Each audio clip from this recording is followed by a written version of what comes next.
So I have the distinct pleasure to introduce our keynote speaker for today, Dr. Bessel van der Kolk. So Dr. van der Kolk is the founder of the Trauma Center in Boston and an expert in the field of traumatic stress studies. His work integrates developmental, biological, interpersonal, psychodynamic, and neurological aspects of the impact of trauma and its treatment. And he's pioneered the use of a number of innovative treatment methods for trauma, including neurofeedback, theater, and yoga, just to name a few. He has published extensively on the impact of trauma on development, including numerous books. And this includes his most recently released book, The Body Keeps the Score, which he wanted me to be sure to let everyone know is outselling the DSM-5, which is very important.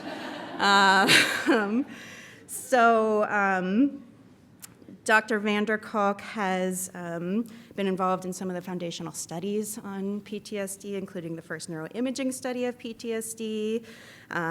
He was the co-investigator on the DSM-4 field trial and is the chair of the DSM work group on developmental trauma disorder. And so we are pleased to have him kicking off our day today, Dr. Bessel van der Kolk. Thank you, Bessel.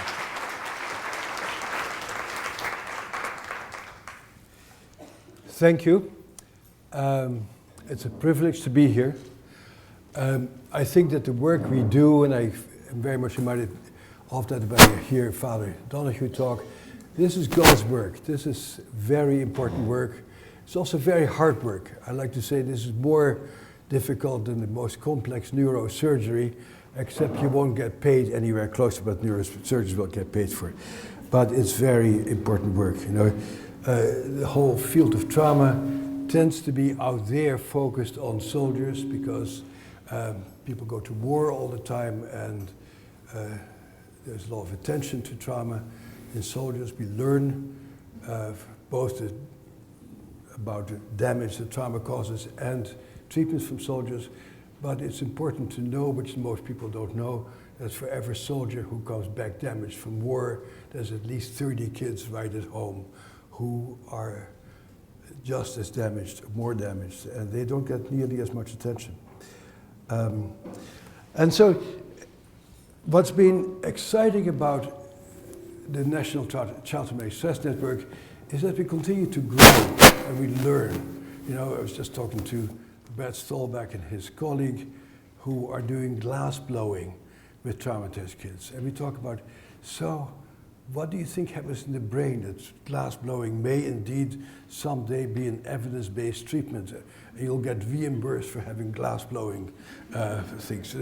A very important part of the work that we do is to be innovative and to not prematurely think that we have the right answer, because this is very complex. And one of the things that we have learned very centrally in the past 30 years or so, we started off talking about trauma and about events. And slowly what we have learned is that it's, with kids, the issue is not so much about traumatic events, but it's about relationships. And what we oftentimes lose track of is how our whole mind and brain is built to have relationships. And that when you get traumatized, your relationships get impaired. It always gets played out between human beings because we are an intensely social species. And then our diagnostic system really doesn't pay attention to that at all. So I'm part of a group of people who do Shakespeare, part for traumatized kids also. And this is one of my fellow actors who recently had a baby. And she sent me this little video. And it would be nice to share it with you. Hi. Hi. Hi. Hi. Hi. I want to. Hello. Oi.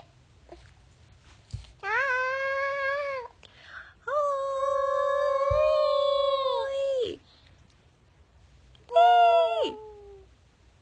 Ba. Ba.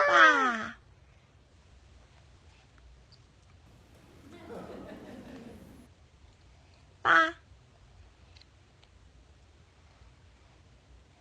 Hi.